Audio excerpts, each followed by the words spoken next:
We have given enough hints in the last lecture that in relating development with welfare, we have to be contextual, and the best reference to context would be the context of time. To provide a very summary indication, welfare state, developmental state began with the first era of globalization, 1817, 1914, and the decline of both coincides what we consider to be the final era of globalization, let us say 1980s onwards. I suppose this is giving enough hint that we have to take history into account. So, historically speaking, the fundamental impulse in creating, sustaining, diminishing a developmental state, and similar with regard to the welfare state, would lie in the fortunes of capitalism. So, what do we mean by fortunes of capitalism? We mean this, that capitalism has been under pressure to change its nature depending on the demands of the time. It began in 16th century, and I warn you that these are rough datings. It began as a mercantile state or mercantile capitalism. Then it became industrial capitalism. Then it became the later corporate capitalism with an intervention of what is called the Keynesian capitalism, 1930, 1970, and from 1970 onwards, the beginning of neoliberal corporate capitalism, the point of time when we are situated in this particular lecture. The developmental state had an early beginning like capitalism in 16th century. It began in Germany, then spread all over the world. So, the capitalist class needed a developmental state. That way, the developmental state is the creature of capitalism, and capitalism at particular point of time needed the welfare model, which became prominent between the time I have already located, the British time, 1945, 1974, but actually from 19th century onwards, though in a very piecemeal manner. So, the question must be, what would be the imperative of capitalism to take the developmental path and to take the welfare path just in order to survive? To that we come later. Momentarily, we talk about another experiment within the folds of socialism inspired by Marxism, and that would be the early socialist developmental state. If you take the Russian calendar, that would be from 1920 onwards with Lenin's new economic policy, and that will be 1950 onwards in China with Mao's new economic policy. Soviet Union collapsed because of a number of reasons. China survives, but in China the nature of the state, the nature of the economy and the nature of welfare have all changed in the meantime.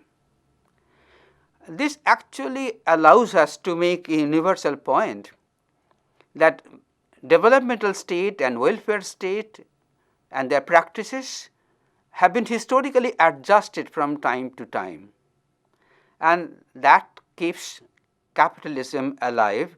This has been the central burden of argument so far. The question which remains unanswered to remind you is this, that why capitalism embraced the developmental state model and why the developmental state opened the welfare path at all.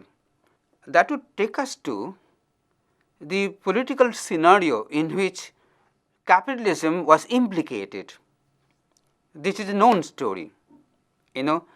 See, with the popularity of Marxism, with the beginning of a series of working class revolutions in Europe in the middle of the 19th century, and ultimately the October Revolution,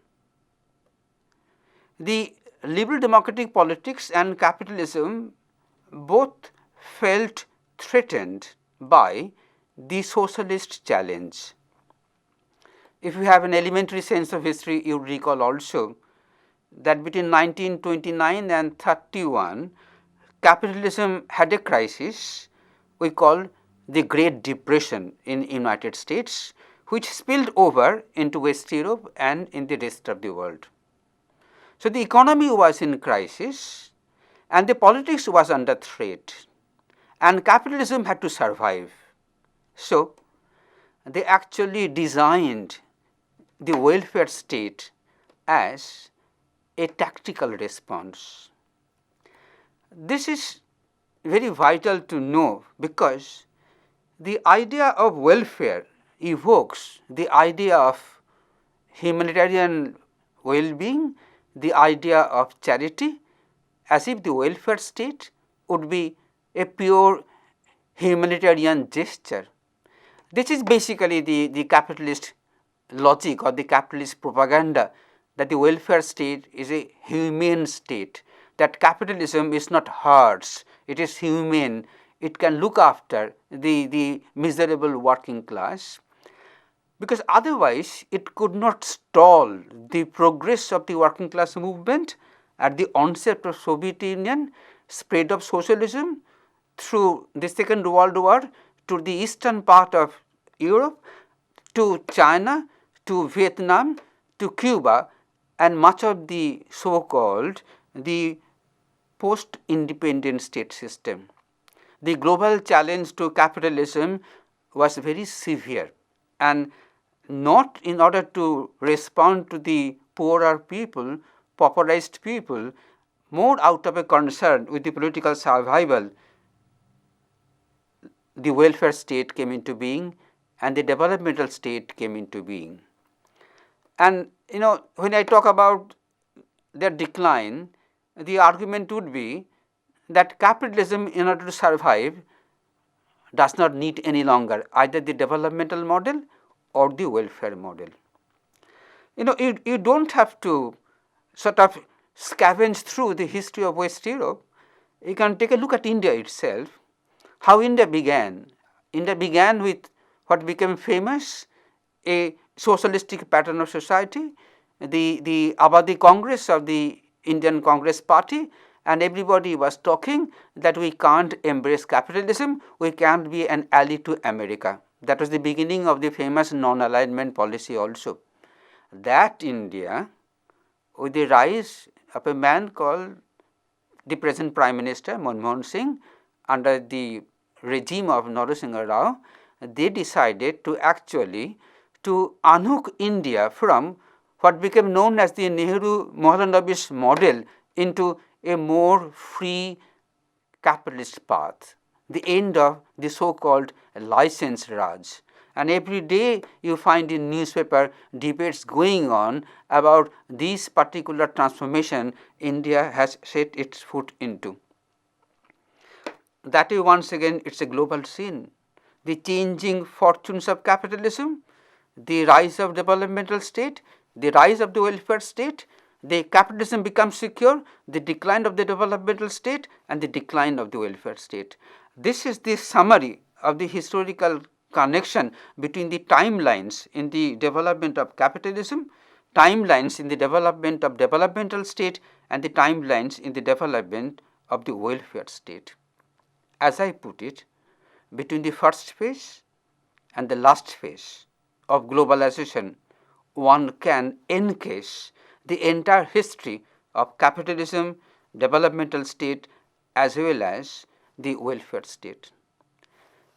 If I spoke on a positive note, then I must also point out that this has been also the period of political turmoil, of challenges coming up, regimes falling like nine pins, old orders changing, and a certain burst of what we call the mass politics. What we discover, there is a certain churning of the people, particularly people at the bottom, those who want development to continue, but under a different model, those who want welfare to increase once again effectively, and those who would like capitalism to go. That way, as I began, it has been a political question: development, democracy, underdevelopment, lack of democracy, welfare, ill-fare, everything is connected with the question of politics, and the politics of the masses and the politics of the elite class. Largely I have spoken in terms of West Europe, North America. I have hinted about the so-called post-transitional states. For a moment I will explain what I mean by post-transitional state. It means the state after transition. Example 1, state in Russia after October Revolution would be a post-transition state, and the state after the decline of the Communist Party of Soviet Union would be again a post-transition state. I use this particular light-hearted comment in my class, that imagine you are an 80-year-old, 90-year-old Russian individual born, let us say, in 1905. Then in front of your own eyes, you saw the collapse of feudalism, rise of socialism, fall of socialism, and rise of capitalism up to Mr. Putin. See, if you have that longevity, and Soviet people, Russian people are famous for their longevities, they actually experienced in their lifetime how history changes its course, and along with it, how the notion of developmental state and welfare state also rise and collapse. So what about our kind of societies? We call them metaphorically South, under single inverted quotations, the global South. The global South where we belong, basically the periphery, not the core. The core is composed by West Europe and North America. In this periphery, what you discover is this, which is very interesting, that within a very short span of time, we are trying to telescope, means we are trying to do many things at the same time. What are the things? 1, the creation of a nation. 2, the creation of a nation state. And 3, the creation of a developmental state with a welfare model. In European history, this took place quote unquote spontaneously over 3-4 centuries. This is the typical impatience of the global South, that we try to actually collapse history into small moments, and we are trying to build 3 things at the same time. What did we have in global South? In global South we had rajas, princely states, kinship networks, and they took care of welfare. For example, if there would be a flood, there will be a zamindar to help you out. If there will be a drought, there will be a zamindar to help you out. There will be a joint family on which you can fall back. This particular so-called feudal setup collapsed in Europe, but then in Europe they had a ready replacement, so to say, the rise of the democratic developmental state. But in India, or in countries like India, what you find, that the feudal welfare support has decomposed, but the alternative has not been created. that would have been quite a problem. But the problem has been added to by something else, which is this, that you know that if you read the Indian Constitution, you know that the Indian state has announced to be a welfare state. It has actually designed a program of welfare, and all these are contained in what is called the directive principles of state policy. This is something very rare when a constitution defines what the state must do towards the development not only of economy, of society, of culture, and what we called the psyche of the average Indian individual. This is actually a traumatic change to be worked out within a short span of time, and all either directed by the state or overseen by the state. But India entered with the promise of a change, of a vision of a new order. But then India didn't have the resources. See, let me alert you that if I talk about India, I do not mean India only, I use India only as an example. The examples point out a frantic search for what would be the appropriate path of development and multifaceted development. I can give an indication of the multifacets. The Indian Constitution prohibits that there cannot be a discrimination on the basis of sex, creed, or religion. This is astounding. India has always thrived on the three pillars of patriarchy, of Hindu hegemony and feudal culture, and the Indian Constitution in 1950 in one single stroke bans them all. And once again my request would be to close your eyes and to imagine such changes. Had you been born into the margins in India, probably would have noted how the promise was very seductive. Everybody expects the state to emancipate them politically, develop them economically, provide roots to culture aesthetically. So the Indian state is looked up by the Indian population, and the Indian state actually embraced the European models of welfare state. But then we discovered to our dismay that welfare administration has become corrupt. And Rajiv Gandhi made a famous statement that if you have a provision of 1 rupee, only 20 paisa will reach the poor, right?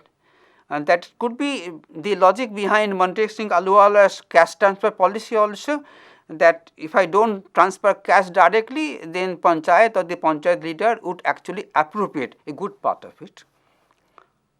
Whatever is the logic, we found that we could not actually work out the welfare state model undertaken right after the birth of the nation state.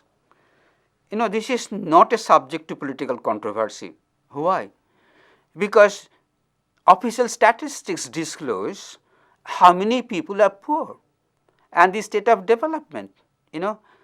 Why else you find so much of turmoil in India and almost on any particular score?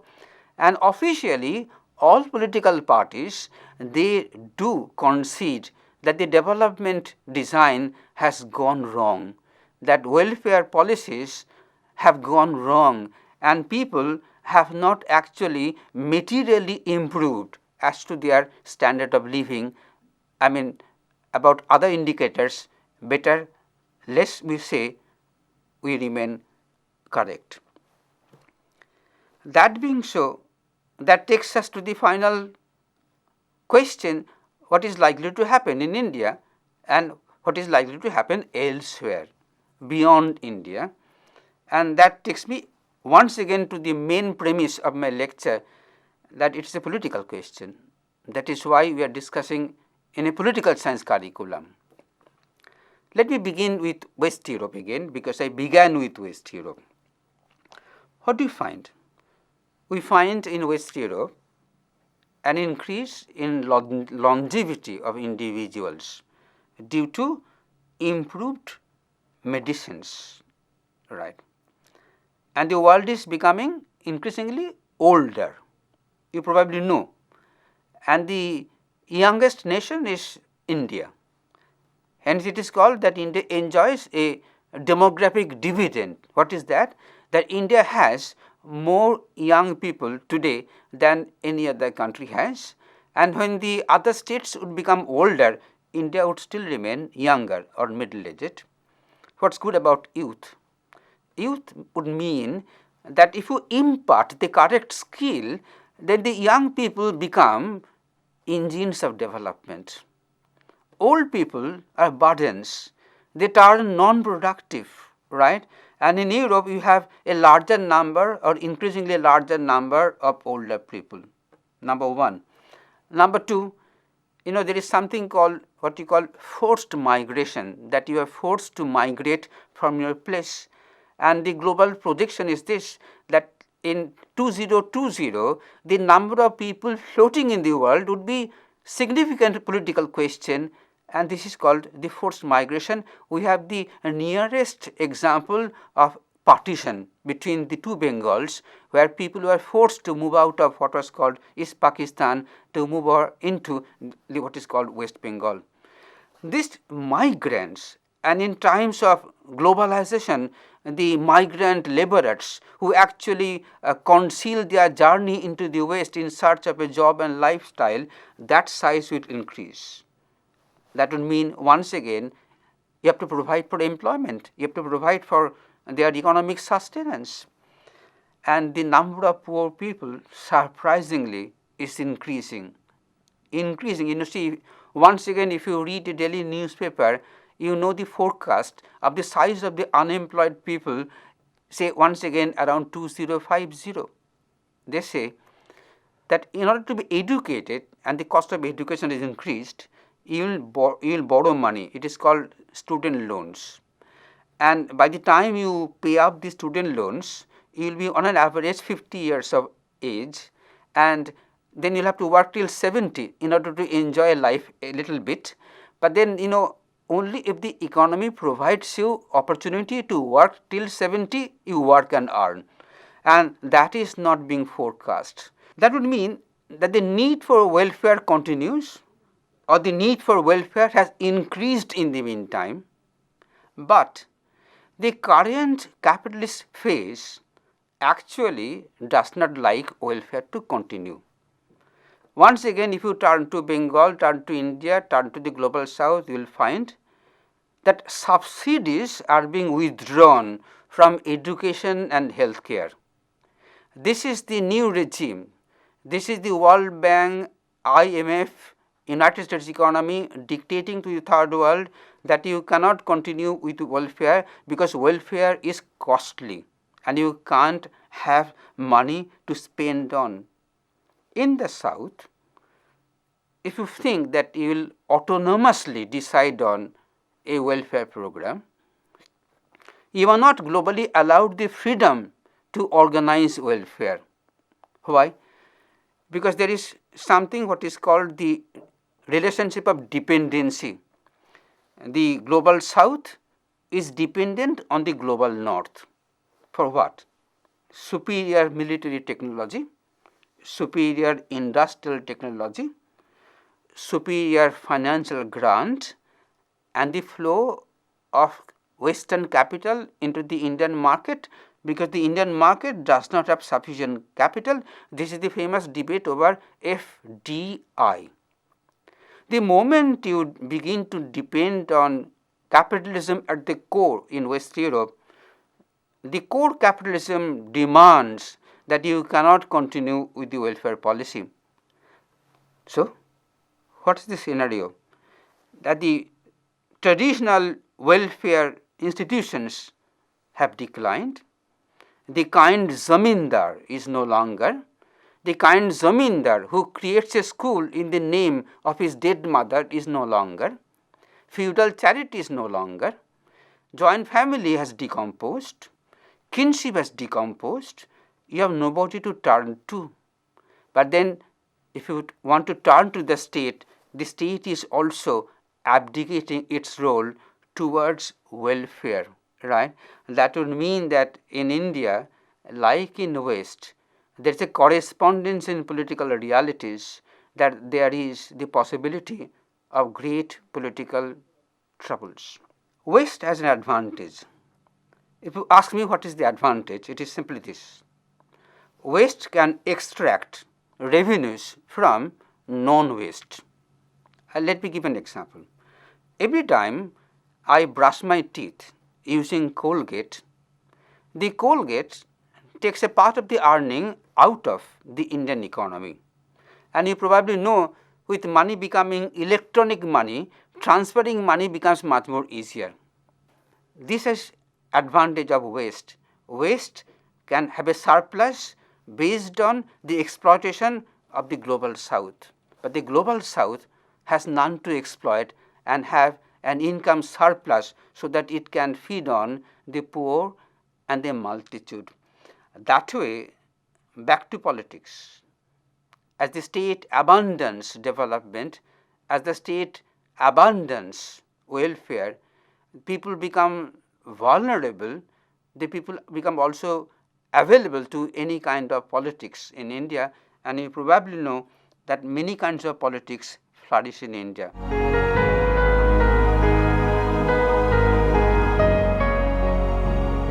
In this lecture, to sum up, I focused on a theme I began with, the theme called dynamics, meaning thereby that the rise of the developmental state, the rise of the idea of development, or the rise of the welfare state must be read in the context of specific time and specific situations. That I explained with reference primarily to West Europe and the socialist experiment in the so-called East. But then in the days of globalization, since both models have been globalized, I had to refer to what is happening in the so-called global south, and I sort of explained that what is happening in global south and what is happening in the global north appear to be identical, namely the decline of the welfare state, but the significance and the consequences for the people therein differ, and there is a possibility of once again a great political pressure for the revival of developmental state and honest welfare state.